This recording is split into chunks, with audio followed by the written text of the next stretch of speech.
My guest today is Maria Leonard Olsen, and she is a lawyer, an author, a TEDx speaker, and a mentor to women in recovery. She wrote 50 After 50, Reframing the Next Chapter of Your Life, and is host of the Becoming Your Best Version podcast. She's had a very full and fascinating life so far, but don't know what's going to come next, which we're going to delve into today. There are so many interesting stories. Welcome, Maria. Thank you for having me, Rachel. It's really good to have you here. And I'm going to kick off. So, you are a lawyer and you're usually practicing in the US, which is where you are now, but you also like to travel and you do your law in other places. So, when we first met, you were in Istanbul. So, what were you doing there and where are you going to go next? Well, travel is a great passion of mine. It just fuels my creativity, it enhances my perspective. And so I'm a very goal oriented person. So I wanted to visit 65 countries by the time I was 65, and I've surpassed that. I'm 60. And so I now have a goal of seeing every country in the world. I'm at 67 countries, and I will focus on US travel this summer. But when it gets cold here again, I'm heading out again. And where do you think you'll go? Well, I'm currently deciding between Albania and some of the Baltic region or Japan, because I've only been in the airport in Japan. And while I've traveled extensively in Asia, Japan fascinates me. My cultural heritage, my mother is from the Philippines. My grandmother went to her death hating all Japanese people because of the atrocities she witnessed during World War II, including having to evacuate hours after giving birth to my mother while the Japanese bombed the Philippines. Hmm. That is not a belief that I hold, obviously. And I tried to disabuse my grandmother of that feeling, but she couldn't shake it. I wish to learn more about Japanese culture. And with every passing generation, feelings like that hopefully will dissipate. And I want to learn more about the fascinating country, any country actually, to which I've never been. And Japan is just so rich culturally that I want to see it while I can. Yeah, that sounds fascinating. It's really interesting that thing about Japan. My first husband was Chinese and he couldn't say the word Japanese without saying Japanese devil. Oh, He gee. couldn't, it just was always, that was, I was the foreign devil and they were the Japanese devils. Oh, my God. And so yeah, that across Asia, that sentiment is very, very entrenched, certainly with older generations, isn't it? But hopefully, yes, things are changing and have changed, and we can hopefully will move on to a certain extent. Yes. And I also was enhanced by visiting Turkey for the month of March this year to enhance my understanding of Muslim culture and religion, because it is embattled in the US. People have certain preconceived notions of what it means Hmm. to be Muslim.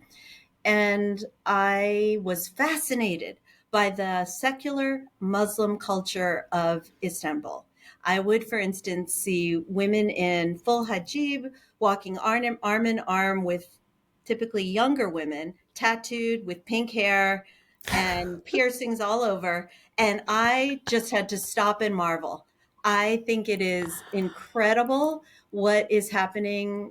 Well, it makes me feel sort of old. I'm sure people thought what we wore in the 70s was ridiculous, but it also helps me understand my adult children better by speaking with young people who are attempting to forge their own path and break the cultural norms with which we grew up with, and they grew up with different ones, slightly different ones. Some remain.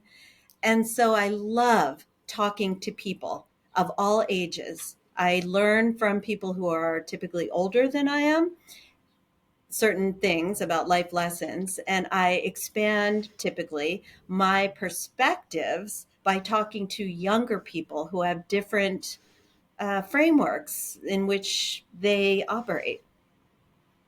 I think that's what I was very drawn to when we first met, was you have such an interesting cultural background yourself, and Mm. you are always looking to expand on that and explore and find other cultures and learn things from other people.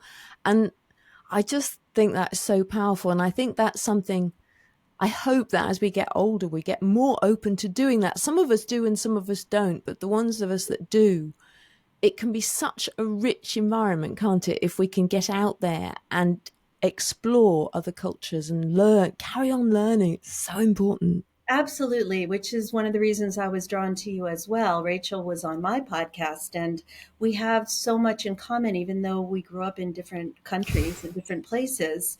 We have so much in common. And one of those things is the acknowledgement that if we stop growing, we start dying faster.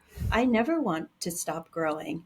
And it used to be that retirement or growing older meant something different than it does now. It meant being more set in your ways, routine, comfort. That's not how I want my later years, hopefully decades, to be. I don't want that for me.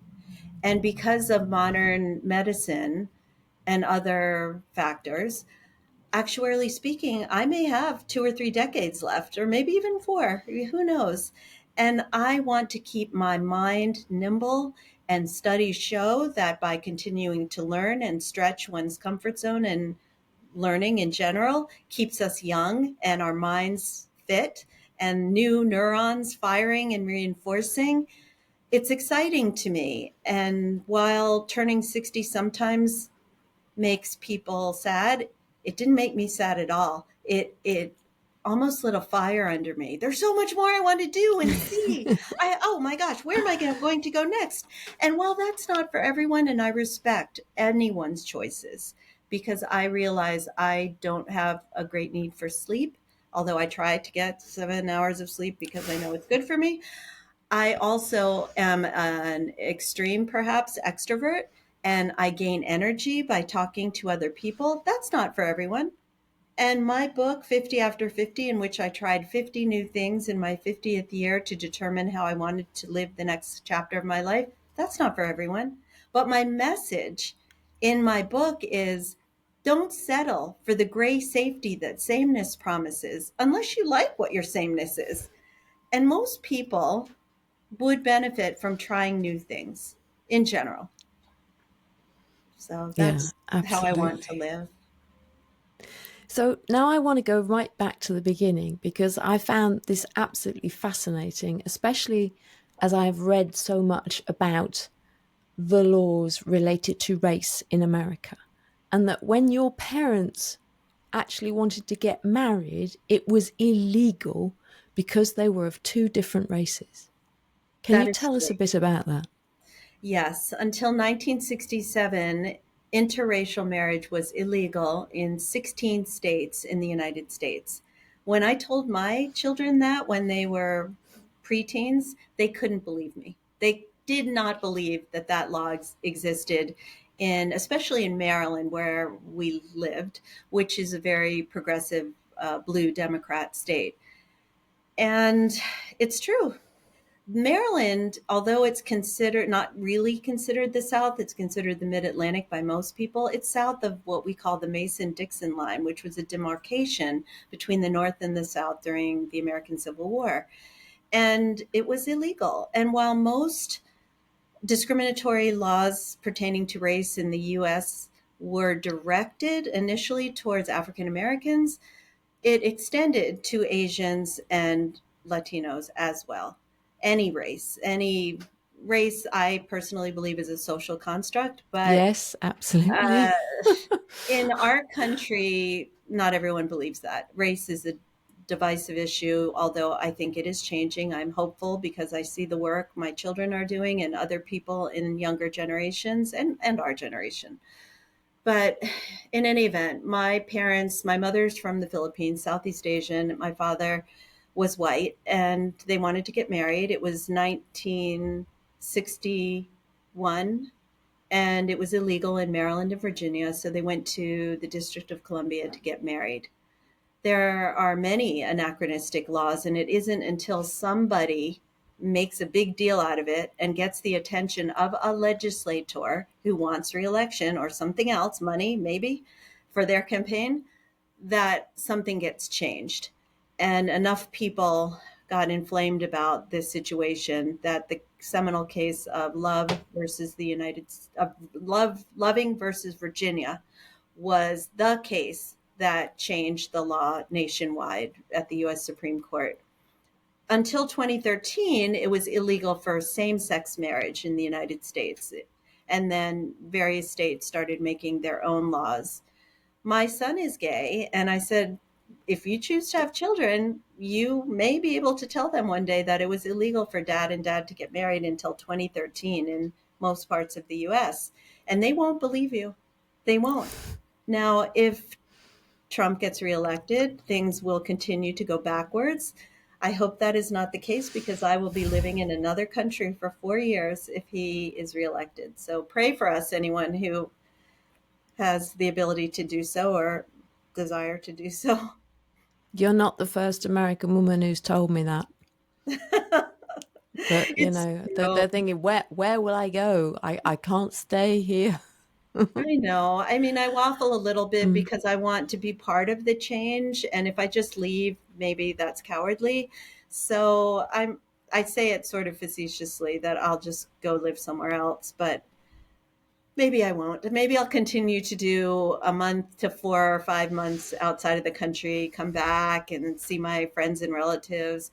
I am a litigator, so although not many cases go to trial in this country because it's very expensive and the courts are clogged, it takes average of 2 years in some places to get to a courtroom. I occasionally have to be in court here.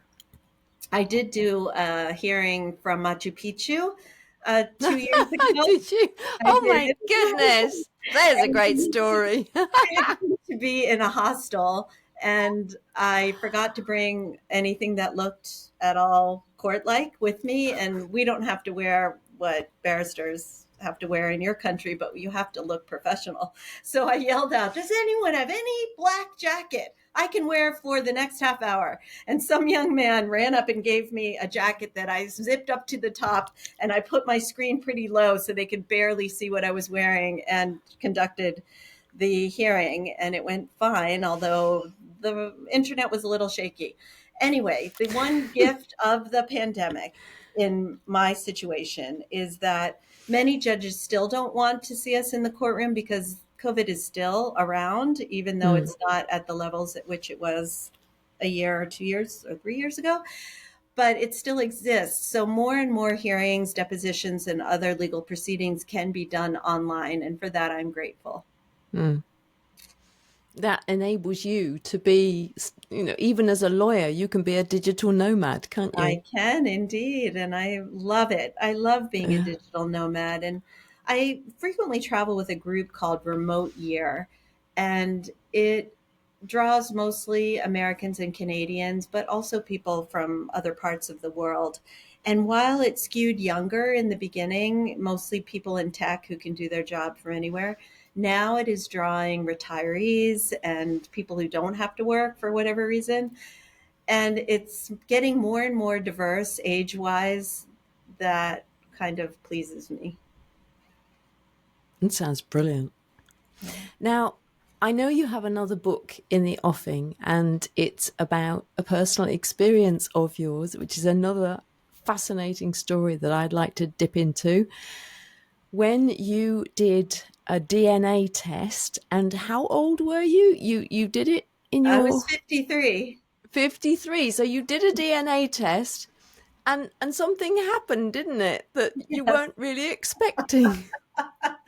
And I am not alone.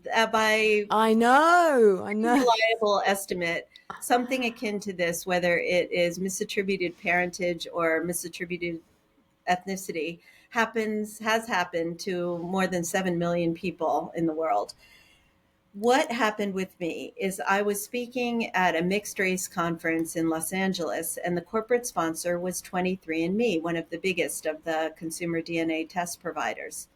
I never would have done a DNA test. I thought I pretty much knew my cultural heritage. And I was raised Catholic. I went to Catholic school most of my life, including Jesuit University.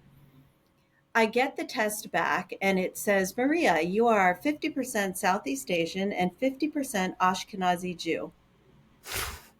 I said, what? This must be a mistake. I must be one of the 0.0001 for which something got mixed up. The results are not mine. So I sat there for a few minutes, and I was very involved in the Catholic Church. I am named after the Blessed Mother, the Virgin Mary, as are most women in the Philippines. And I really was befuddled. So I thought about it. I called my father, who raised me, was deceased at this point. I called his sister, one of his sisters, and I said, Aunt Mary, I'm going to a diversity conference and I wanted to know, do we have any Jewish relatives? And she said, oh, no. You know, the cousin Charlie did an extensive genealogy. You have a copy, right? And I said, yes, thank you. And I hung up. And on my birth certificate father's side, they can trace their ancestry to English and Irish immigrants. So I called my mother and I said, Mom, are you home today? She lives about an hour from me. And she said, oh, yes. I said, can I come over? And she said, sure. So I came over and I said, Mom, I did one of those consumer DNA tests. And she said, oh, those are not very accurate. And I said, Mom, did you forget that I worked on a pro bono case and we got a man off of death row based on DNA evidence? And she burst into tears. I said, oh my gosh, Mom, who is my father? And she said, I'm not going to talk about it. And I said, oh, yes, you are.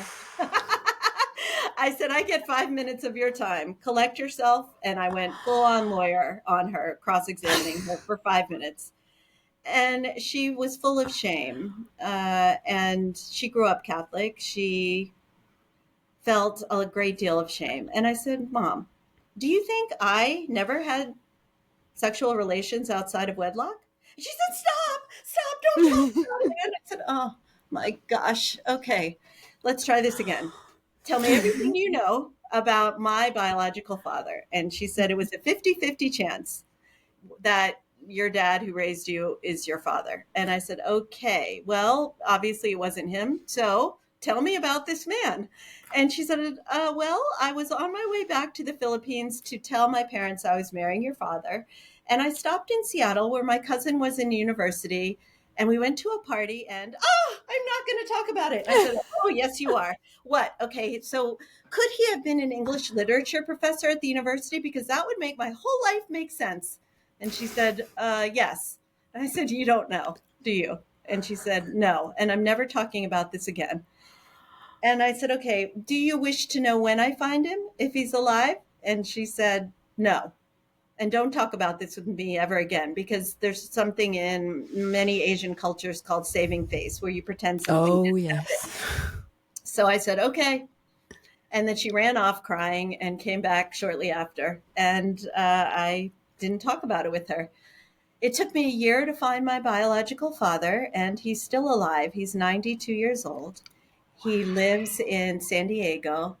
We have forged a beautiful relationship. Wow. And turned out to be an actor I have watched on the big and small screens my whole life. Oh my goodness. Yes. And so I wrote a book about this, not just my story, because I am not famous enough where my story would be a widely distributed book. So instead, as a lawyer, I decided to include my story and those of hundreds of other people I've interviewed and experts on the phenomena associated with misattributed parentage. And I wrote a book called, tentatively titled, DNA Test Surprises: What to Do Before and After You Open the Pandora's Box of Consumer DNA Testing. It's being shopped by my agent to a number of publishers. And what I want people to know are many things. Number one, there's a great deal of support now for people who have their worlds upended by test surprises. Number two, You don't have to be defined by anyone but yourself.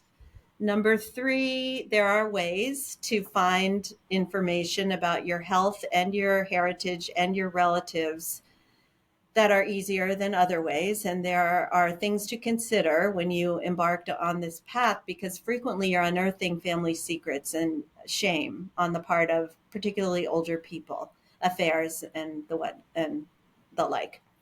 Also, there are many legal issues. We earlier talked about anti-miscegenation laws. Well, science proceeds frequently faster than the law.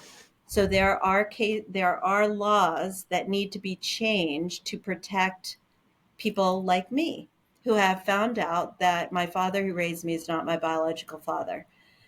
Laws that include privacy concerns, criminal law. I am now a genetic informant on anyone in my bloodline forever, in perpetuity, even after I die. I have told all my living relatives, don't commit a crime for which DNA evidence might be a factor, because you will be found now because my Oh, DNA is wow. in the system. Yeah. That's a little bit flip because most companies require a subpoena, but some don't. And insurance, for instance, because I am half Ashkenazi Jew. Many The BRCA gene for breast cancer is more prevalent in the Ashkenazi Jewish community. So I got tested to see if I was at risk for breast cancer, more at risk than others. It turns out I'm not. But if that turned out to be a positive marker in my genetics, a life insurance company can deny me life insurance and long-term care in the US anyway. I think eventually that will be changed, but it will take communities and people lobbying their legislators, or it's something bad happening to a legislator, or a case being brought. This is how American jurisprudence is made. Yeah. Wow. It's just wow. It should Yeah. definitely be a movie made. Well, actually, I would like to pitch a comedy to one of the streaming services called Julipina, because my life is pretty funny. To grow up Yeah. culturally Catholic and Filipino, which the Philippines is the most Catholic country on the planet, and to be suddenly half Jewish, whatever that means. It means different things to different people. I'm trying desperately to learn, not desperately, I'm trying to learn about Jewish culture. I'm never going to feel culturally Jewish, I don't think. Mm, mm. But I flew to Israel upon receiving my results to try to learn Did something. you? Yes. And I'm grateful that I went to Palestine and Israel before the current conflict.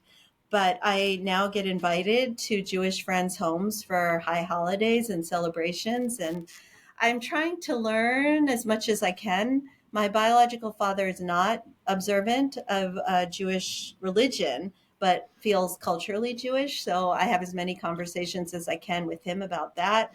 I speak about my identity shift at conferences, like one called Untangling Our Roots, which is for people who are donor conceived, adopted, or have misattributed parentage. I've spoken there twice about what it has meant for me and legal ramifications that I've studied. I think it's very interesting, particularly in terms of the current debate about identity and how for young people identity has become so much more important. And then here's you know, you're in your 60s and you're grappling with a whole new identity and trying to assimilate that and trying to take in as much as you possibly can. And how wonderful that you've got a relationship with this man who didn't know you existed, presumably. Do you have siblings as well? No, well, it's a complicated thing that has become more complicated. The one brother that I thought was my full brother is now my half brother. My half brother is now not related to me at all genetically. I have five step siblings as well, but we were never related by blood. So I felt sort of this feeling of being orphaned, that I'm alone in the world now, and that's dramatic, I know. but I have no 100% blood siblings now. And that took some getting used to. I Mm, still consider my younger brother, now half brother, to be my full brother. I mean, we grew mm, up together. I love him mm, unconditionally, but it is a strange feeling. And mm. he was nonplussed by this information when I told him about my DNA discovery. He is a golf pro. He doesn't talk about his emotions, at least with me. And it was a non event for him. It was a huge event for me, but it was Yeah, I bet. impactful to him. My son, who is an actor, is it was interested in learning, meeting my biological father. We've had together lunch with him twice. And my biological father grew up in old Hollywood and had great stories about Hollywood greats. He was in the movie Spartacus with Kirk Douglas, for instance.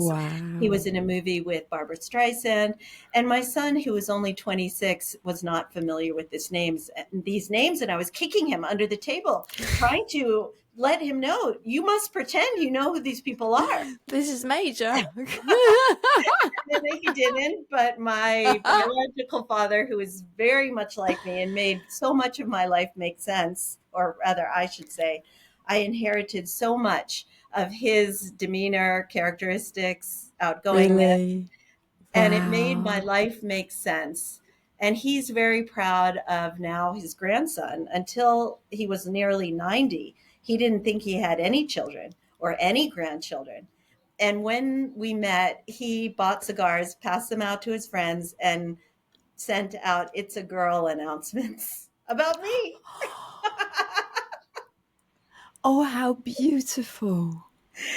And There has to be a movie. I There hope has to be, so. or a Netflix series or something. This is I hope just so. too good. Oh my I goodness think so me. too, because Jewish Filipinos are very rare. In fact, if any of your listeners know a Jewish I'm sorry I shouldn't Filipino, laugh, but yes. it's funny. I understand that. If any of My you, assistant is from the Philippines. I'm hoping she's laughing now as well. Jewish Filipinos, please very rare. Yes. contact me at marialeonardolsen.com. I want to meet a Jewish Filipino who is not a convert, genetic Jewish Filipino, please, especially if it's an adult. I really want to talk to them about this crazy mixture because it is a very unusual mixture, genetically speaking.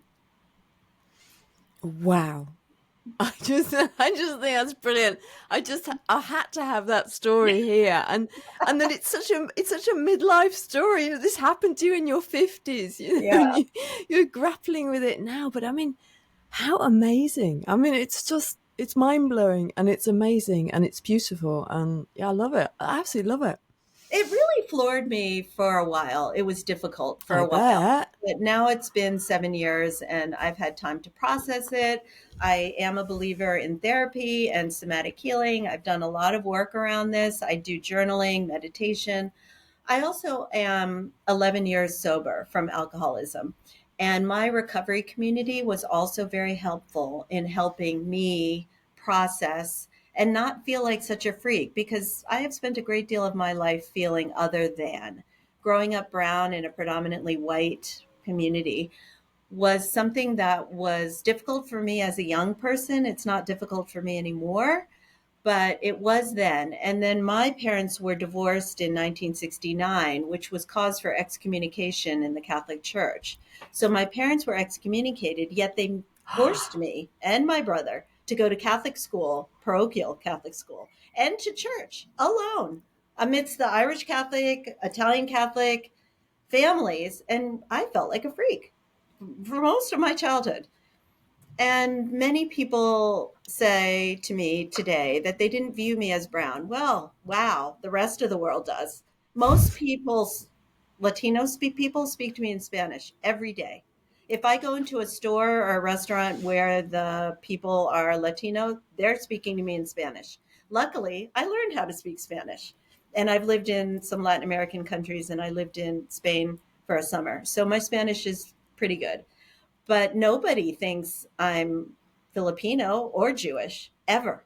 They think I'm Latino because I'm mestiza, mixed. Mm, mm.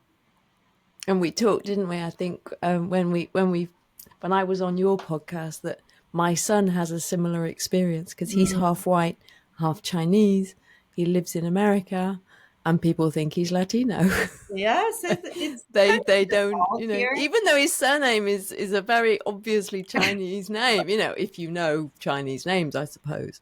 But Right, yeah, right. they Well, think he's people, Latino. it's true. People make assumptions based on their experience. Mm, And I actually wrote a children's book called Mommy, Why's Your Skin So Brown? Because my children look white. And my son, who is pretty famous right now, he has blue eyes and fair skin. If you look closely at his features, they're more like mine than my white husband's. But people see color, especially in the US, more than, and they don't see beyond color frequently. mm, So mm. people mistook me as his nanny frequently. And so I have one funny story, which I think you'll appreciate, Rachel, if I haven't already told you this. I was married to a white man. We raised our kids, which I wouldn't repeat doing this, but at the time I thought I was doing what was best for them. We raised them in an affluent community, predominantly white, and the only brown people in the community were domestic workers, other than me. And so the Filipino nannies in our neighborhood saw me pushing my son in his stroller. At the time, he was blonde and fair, and he's still blue eyed. And they said, "Oh, he's so cute." And I said, "Thank you." And they said, "Are you live in?" And I said, "Yes." And I'm sleeping with the father. And I thereafter became the pariah of the community nannies. And they thought that I had moved in and moved the white wife out because of their assumptions and their experiences. I never disabused them of that impression. I would wave to them gamely, jump in my expensive car at the time, and drive off. It was just their assumptions. They were making false assumptions.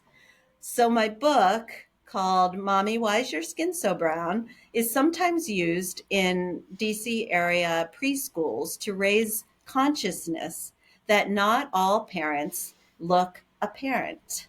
Mm.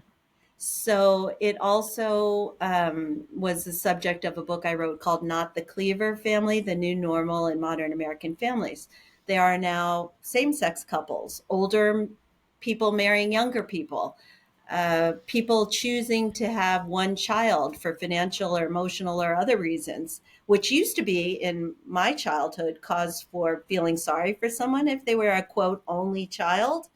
Well, I have respect for that demographic of people who know what their bandwidth is, and child free by choice.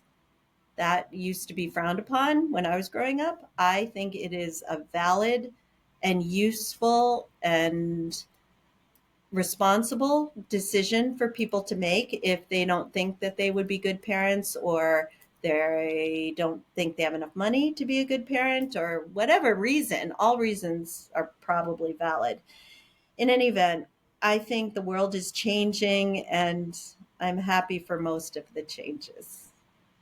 Absolutely. And I know a lot of younger people are choosing not to have children because they don't think the world is a nice enough place to bring children into. And it's not a safe enough place. And that is tragic. That is really tragic. I've heard my daughter say something along those lines, and I hope she changes her mind, because by the flip side is we can help to have children who might be the change that we want to see in the world. I hope I Yeah. get grandchildren someday. At least There was one. while you were talking about the parents and looking different to the children, I was reminded of a book I'm reading at the moment. So I was recently in America visiting my son and staying with some friends, and I have one friend who is very active in racial justice. And she recommended a book to me called Why Are All the Black Kids Sitting Together in the Cafeteria? And this was written a long time ago, but it's been updated. But it hasn't even, the updated version is before the death of George Floyd. But one of the things that, well, there's many things that jumped out of this book at me. But one of them was the fact that she's a black woman, but she's fairly pale skinned. but her sons are much darker than she is, but they still match. And he was in school and he saw this dark-skinned child being helped put shoes on by a white woman. And he said to his mum, he said, why don't they match? Hmm. And she then had to explain that not all parents match. And I think that is a fabulous way of looking at today's world. Families don't match, and they don't need to match. Even if they're biologically connected, they don't match. Or if, whether or not they're biologically connected, they don't have to match. And I think that's a really fabulous thing to sort of think about, that, families don't have to match anymore. And it's not a True, problem if they true. don't.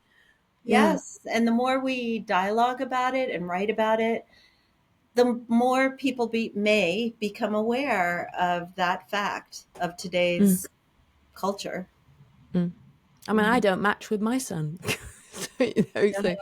but when we smile, we have the same smile. So, in fact, we were traveling on Mother's Day in America, and people could obviously see that we were a pair, and Mhm. they wished us Happy Mother's Day. So that was very nice. It was very That is nice. nice. I try not Yeah, to make assumptions. We all do, yeah. because part of it, our survival depends on certain assumptions, like if something will be dangerous to our health or our well being in some way.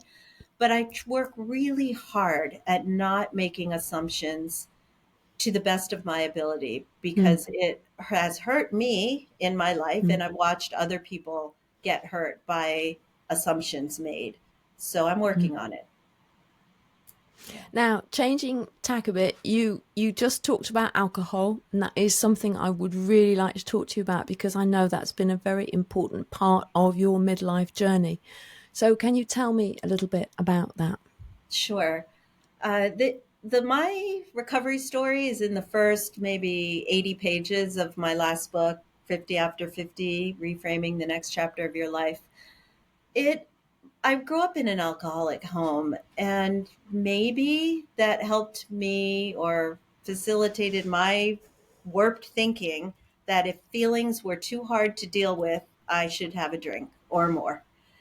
In any event, when my children started pushing me away in adolescence, which is common, maybe expected, I had put all my eggs in the motherhood basket. I had been a political appointee in the Clinton administration in the U.S. Justice Department. I had a really great legal career that I was proud of, but I was a latchkey kid growing up from a what we used to call broken home.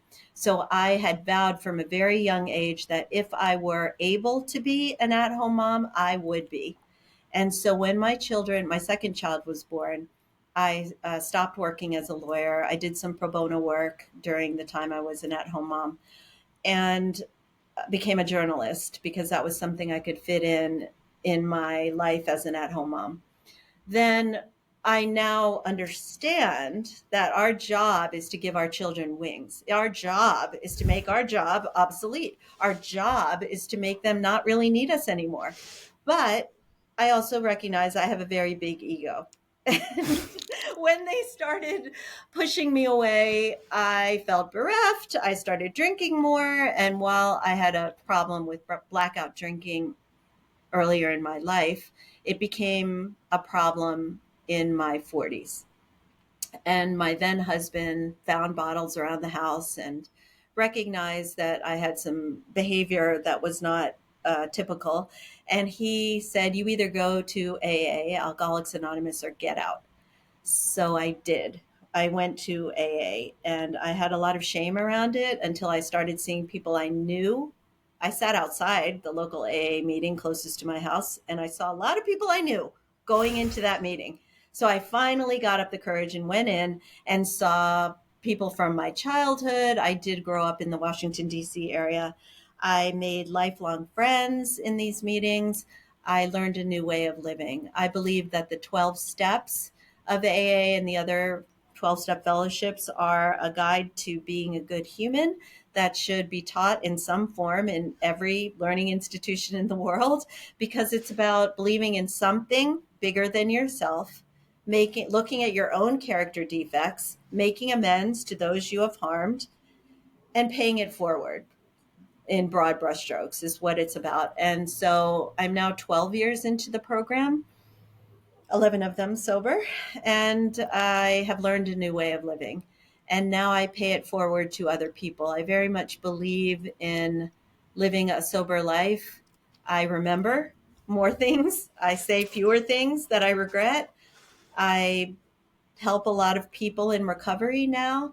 And because people in recovery, many at least like me, are trying to find a solution to big T and little t trauma in their lives or other life challenges that they felt unable to cope with without some kind of chemical or behavior that wasn't serving them. And now I want to use the rest of my life to help people realize that there's a better way and there is help available. Sexual abuse, childhood abuse is part of my story. Sexual assault is part of my story. And so I use all of my experience, strength, and hope to help other people not feel so alone. And you actually blamed yourself for a sexual assault, didn't you? I, Because of alcohol. I did. And that was some messaging, societal messaging that I grew up with, maybe cultural messaging, maybe religious messaging, that the Catholicism of my youth was very punitive. God can see you wherever you are. Anything you do that is wrong you will be reckoned with. Your soul, it Oh has my black marks on it goodness. for every bad thing you do. And so I was scared for most of my youth, thinking that God saw me, I'm a lost cause, I am going to hell. That is not what I believe anymore, but that is what I grew up with. And I worked really hard to get away from those feelings of shame that were like shackles keeping me from growing at all. And while I still find solace, for instance, in Catholic funerals, because I'm familiar with it, it gives me a sense of closure. I believe that higher power can be present anywhere now, which is not really a strict Catholic way of looking at things. I don't consider myself an observant Catholic anymore, but I still go to Catholic weddings and funerals and sometimes to Mass because it gives me comfort. But I'm open now to going to all kinds of religious and spiritual gatherings now. But yes, there's still a fair amount of slut shaming in our societies, at least Western culture. And I want to be part of the change around that. I don't think it's useful. And current statistics in the US are that 1 in 4 American women will have been sexually assaulted in their lifetime, and 1 in 6 American men. And that's surely underreported. Men have a lot of shame too, because men are traditionally, culturally viewed as stronger than women, but yet men are sexually assaulted also by women and men. And it's still a source of shame for many people. In the rooms of AA that I attend and ACA and Al Anon, people talk about it. But outside in the world at large, people don't normally feel comfortable talking about it. I do, but most people don't. Wow. Thank you for sharing. And Thank thank you you. for sharing everything that you share, because you have been very open in your life, I think, about these stories. And I know that they will help so many women. And I know that that's part of what makes you tick, that you want to be able to communicate these things and you want to be able to write these books, and you've done one TEDx talk and you want to do a main stage TED talk, and all of these things are very, very powerful. And I, take my hat off to you, because I really admire that about you. Well, thank you for saying that. I was full of self loathing until I turned 50. Really, that was a turning point in my life. I did a lot of work, both with therapy and in AA and with other healing modalities to get where I am today. It wasn't easy for me. I have had debilitating depression and anxiety. I had catatonic depression in my 40s. And for 1 year, I didn't speak, basically. And for an extreme extrovert like that, like me, people couldn't understand it. And I remember my son begging me to talk, and I couldn't at that time.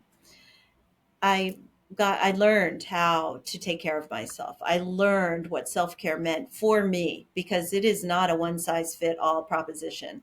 Depression, anxiety, mental health, self-care in general is not a one size fit all proposition. I found what worked for me. And right now, somatic healing is the next layer of healing for me because I do believe the adage, the issues are in your tissues. I still have work to do surrounding the traumas in my life. And I work with someone in Canada, in Vancouver. Her name is Kelly Carpenter. Her website, if I may put in a plug for her, is theothersideofaverage.com. And she hosts online and in person retreats. She does one on one somatic healing work. And her new ways of healing for me in my life have brought me to a new level of healing, like peeling the layers of the onion away to get at other things within me that are still holding me back. It takes an open-mindedness that I didn't have when I was early in my life. I deal with provable facts as a litigator in the US. Many healing modalities that I use today are not provable, but they're beginning to be recognized by modern science. And for instance, Reiki, that can be covered by US health insurance. A decade ago, that would not be the case. But there is a mind body connection. In fact, I think someday people are going to know more about it. Like if I believe that writing with this pen will heal me, it might, because our minds are very powerful. So what does somatic healing mean to you? Well, it means recognizing the connection between the mind and the body. And for me, I engage in breath work, transcendental meditation, journaling, talking to a somatic healer about the way I want to meditate and the breath work that I want to do. It's engaging in uh, retreats and gatherings that help me learn more about the connection between my mental health and my spiritual health and my physical health. So I think it is an emerging and growing field, but most people, and for me right now, it has to do with somatic breath work and feeling where in my body trauma may be stored and how it manifests in my body. And everything that you're saying reflects for me that, midlife is this time of reckoning. Mm. And I that we can't fight these things. All of these things. I mean, to me, you are the sort of perfect example of all of those things that happened that came back to you in midlife, and you were forced to deal with them, weren't you? Yes, and unfortunately, it often takes a life-threatening illness or some kind of tragedy to wake many of us up. That's what it took for me. I got separated from my husband of 25 years because of my drinking and behavior, and I was living alone for the first time in my life, and I was rudderless. I didn't know what I was going to do. So I designed a course for myself, which was trying 50 new things to determine how I wanted to live the next chapter. But that's not the only way. Everyone has to figure out what works for them. And I just want your listeners to know that help is available more so than it ever has been.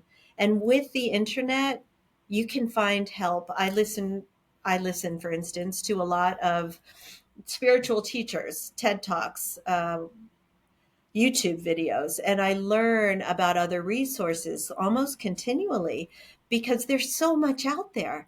And figure out what works for you. Listen to people like Rachel's podcast, where she finds inspiring women who have looked at midlife in a way maybe you haven't considered. And just keep looking until you find what works for you. And what might work for me today may not work for me tomorrow. So I keep lists. I'm a compulsive list keeper. I keep them on my phone. of things I want to try, things I want to investigate. And it's not static at all. I take away from it, I build with it. But if I hear something, I am open to the notion that every situation, every person has the capacity to teach me something if I am open to the lesson.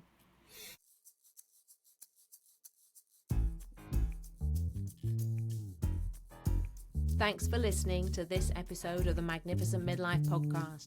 If you enjoyed it, please subscribe, follow, and share it. Also, giving a 5-star review really helps get the word out. You'll find the show notes at magnificentmidlife.com. That's also where you can get my book, Magnificent Midlife, Transform Your Middle Years, Menopause, and Beyond. Make the very best of your next chapter. Help me change the world, one magnificent midlife woman at a time.